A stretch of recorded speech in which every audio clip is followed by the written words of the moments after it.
এই মুহূর্তে আমাদের সঙ্গে রয়েছেন ভারতী ঘোষ, বিজেপি নেতা। স্বাগত আপনাকে। এই মুহূর্তে যে খবরের দিকে আমরা নজর রেখেছি যে এসএসকেএম হাসপাতালের তরফ থেকে বারবার বয়ান বদল করা হয়েছে। গতকাল মেডিকেল বুলেটিনে মণিময় বন্দ্যোপাধ্যায় তিনি বলেছেন যে যে মেডিকেল বুলেটিনে যে মমতা বন্দ্যোপাধ্যায়কে পেছন দিক থেকে ধাক্কা দেওয়া হয়েছে এবং পীযূষ কুমার রায় সুপার তিনি বলছেন যে পেছন দিক থেকে ধাক্কা অনুভব করেছেন মুখ্যমন্ত্রী মমতা বন্দ্যোপাধ্যায়। এই যে বারবার বয়ান বদল, কি বলবেন? কোন দিক থেকে তদন্তকারীরা তাদের তদন্ত এগিয়ে নিয়ে যাবেন, কি বলবেন? দেখুন, প্রথম কথা হচ্ছে যে আমাদের রাজ্যের মুখ্যমন্ত্রী এই ধরনের একটা ঘটনা ঘটেছে, তার সঙ্গে আমরা খুব চিন্তিত। এটা প্রথম কথা, এটা হওয়া উচিত নয়। রাজ্যের মুখ্যমন্ত্রীর সুরক্ষা যদি বিঘ্নিত হয় তাহলে পুরো রাজ্যের মানুষ চিন্তিত থাকে এই কারণে যে সাধারণ মানুষের তাহলে কি হবে। মুখ্যমন্ত্রীর আরোগ্য কামনা করি, সুস্থতা কামনা করি, তাড়াতাড়ি ভালো হয়ে উঠুন। একই সাথে মুখ্যমন্ত্রীর সিকিউরিটি যিনি দেখেন, যার দায়িত্বে মুখ্যমন্ত্রী আছেন, অর্থাৎ ডাইরেক্টর অফ সিকিউরিটি বলে একটি পদ আছে, যার কাজই হচ্ছে 24 ঘন্টা নিরন্তর মুখ্যমন্ত্রীকে সুস্থ রাখা এবং একদম সুরক্ষিত রাখা। এই যে মানুষটি, তিনি তার কাজ ঠিক মতো করেননি। কেন মুখ্যমন্ত্রীর কি হয়েছে সেটা তো নিশ্চয়ই সবাই জানবে, উনিও সুস্থ হয়ে উঠে বলবেন। কিন্তু বাড়ির ভেতরে এবং বাড়ির বাইরে আপনাদের তো মনে আছে যে কয়েকদিন আগে এই বাড়িতেই বাইরে থেকে একটা লোক ঢুকে পড়েছিল এবং বেশ কয়েকদিন বাড়ির মধ্যেই ছিল। এই ডাইরেক্টর অফ সিকিউরিটি তার যে কাজটা ঠিক মতো করছেন না, মানে এই ধরনের জিনিস হচ্ছে। এমনকি যদি আমি ধরেও নিই যে মুখ্যমন্ত্রী কিছু সার জিনিসের উপর পড়ে গেছেন, তুলতে গিয়ে পড়ে গেছেন, তাও সে সার জিনিসটা ছিল কেন ওই জায়গাটায়? বেশ অর্থাৎ আরো সুরক্ষা দেখা যাচ্ছে। অনেক ধন্যবাদ বিজেপি নেত্রী ভারতী ঘোষ আমাদের সঙ্গে ছিলেন। অনেক ধন্যবাদ আপনাকে।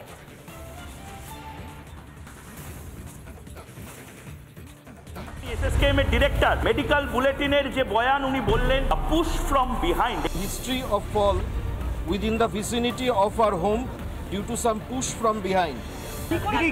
কি করে হয়েছে আমরা ঠিক বলতে পারছি না এখনো। একটা ধাক্কা লেগেছে, এটা শোনা যাচ্ছে।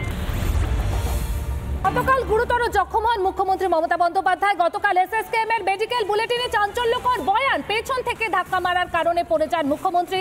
গতকাল এসএসকেএম এর অধিকর্তা মণিময় ব্যানার্জির বয়ান ছিল এমনটাই। অন্যদিকে সকাল হতেই ফের বয়ান বদল হাসপাতালের। মুখ্যমন্ত্রীকে পেছন থেকে ধাক্কা দেওয়া হয়নি, তিনি ধাক্কা অনুভব করতে পারেন এমনটাই, অথবা হোঁচট খেয়ে পড়ে যেতে পারেন এমনটাই কিন্তু খবর এসএসকেএম হাসপাতাল সূত্রে।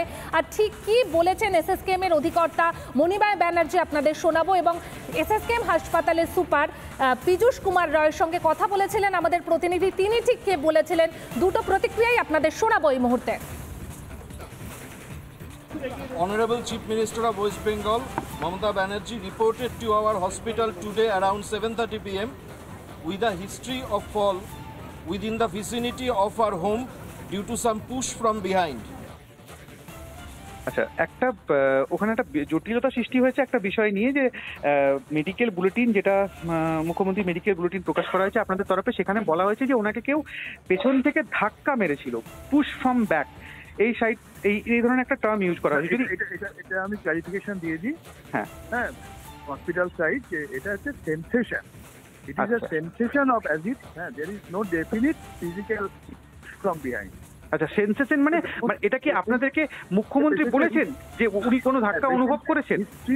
ডাক্তারবাবুর কাছে বলেছেন যখন পড়ে গেছেন যে মনে হচ্ছিল যে না এরকম একটা হয়েছে, পেছন থেকে কেউ ধাক্কা মেরেছে, মানে মুখ্যমন্ত্রী ডক্টরবাবুর কাছে এটা বলেছেন। ডেফিনিট ফিজিক্যাল পেছন থেকে কেউ ধাক্কা মেরেছে সেটা বলেন। ওকে, আচ্ছা, ইট ইজ আ সেনসেশন। আচ্ছা, often we get that this type of sensation মানে যেটা একটু আগে আপনি বললেন যে মুখ্যমন্ত্রী এটা অনুভব করেছেন যে কেউ একটা পেছন থেকে হয়তো ধাক্কা মেরেছেন, এটা ডক্টরবাবুর কাছে বলেছেন উনি। হ্যাঁ, যেটা বলছেন সেটাই। গতকাল মুখ্যমন্ত্রী মমতা বন্দ্যোপাধ্যায় গতকাল তিনি গুরুতরভাবে চোট পান, তবে আজ অনেকটাই স্থিতিশীল তার অবস্থা এমনটাই কিন্তু জানা যাচ্ছে। এবং তার চোট পাওয়ার পরেই কিন্তু সিপি বিনীত গোয়েল তিনি পৌঁছে গেছেন ঘটনাস্থলে।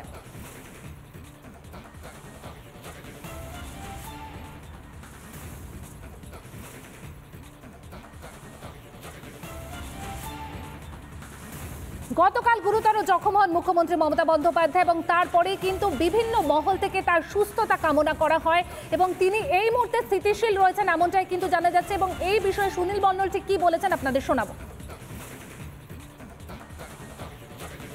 হয় খারাপ লাগবে, খারাপ তো সবারই লাগবে, দিদিকে আমরা সবাই ভালোবাসি। এটা যদি ঘটনা কিছু হয় তাহলে তো এটা অবশ্যই খারাপ লাগবে, যদি যে এটা তো কতটা সত্য মিথ্যা তো এখন বলা মুশকিল, যে বিভিন্ন জন বিভিন্ন রকম রং লাগাচ্ছে। তবে দিদির ক্ষেত্রে এটা হওয়ার কথা নয়, অবশ্যই আমরা চাইব দিদি আরও যাতে সেফ থাকতে পারে। মুখ্যমন্ত্রী হিসাবে দিদিকে খুব তাড়াতাড়ি সেরে উঠুক, এটা ভগবানের কাছে প্রার্থনা করছি। গতকাল গুরুতর জখম হন মুখ্যমন্ত্রী মমতা বন্দ্যোপাধ্যায়। তার জখম হওয়ার খবর পেতেই দল মত নির্বিশেষে সকলেই তার সুস্থতা কামনা করেছেন। বিজেপি সাংসদ দিলীপ ঘোষ ঠিক কি বলেছেন শুনুন। ঘটছে কি ব্যাপার, প্রশ্ন অনেক আছে, ঠিক আছে, কিন্তু অসুস্থ হয়েছেন, চোট লেগেছে, তাড়াতাড়ি সেরে উঠেন, এটা আমরা চাইব।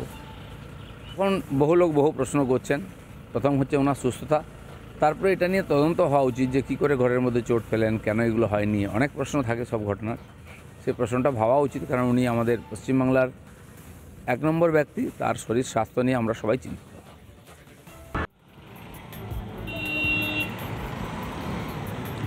সময় যতই গড়াচ্ছে ততই মমতা বন্দ্যোপাধ্যায়ের বাড়ির সামনে নিরাপত্তা ব্যবস্থা আরও জোরদার করা হচ্ছে। শুধুমাত্র মমতা বন্দ্যোপাধ্যায়ের বাড়ির সামনে গার্ডরেল দিয়ে ঘেরা নয়, হরিশ চ্যাটার্জি স্ট্রিট যেখানে শুরু হয়েছে সেখানে কিন্তু গার্ডরেল দিয়ে ঘিরে দেওয়া হচ্ছে এবং এর ভেতরে যারা যাচ্ছেন তাদের প্রত্যেককেই কিন্তু অনুমতি নিতে হচ্ছে এবং যারা ভেতরে যাচ্ছেন অপরিচিত কেউ হলে সেখানে দাঁড় করিয়ে পুলিশ রীতিমতো জিজ্ঞাসাবাদ করছেন যে কেন সেখানটায় কেন ভেতরে তিনি যাচ্ছেন, কি কারণে যাচ্ছেন, এই সমস্ত বিষয় জানার পরই ভেতরে যেতে যাওয়ার অনুমতি দেওয়া হচ্ছে।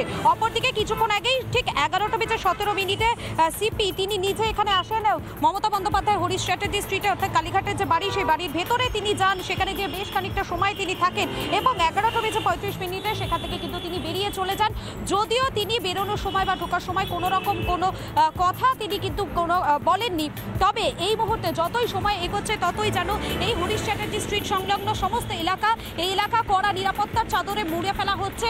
যতই সময় যাচ্ছে ততই এখানে পুলিশের সংখ্যা কিন্তু আরও বাড়ানো হচ্ছে। ভিডিও জার্নালিস্ট মোহিত শেঠের সঙ্গে মধুকল্পিতা, রিপাবলিক বাংলা, কলকাতা।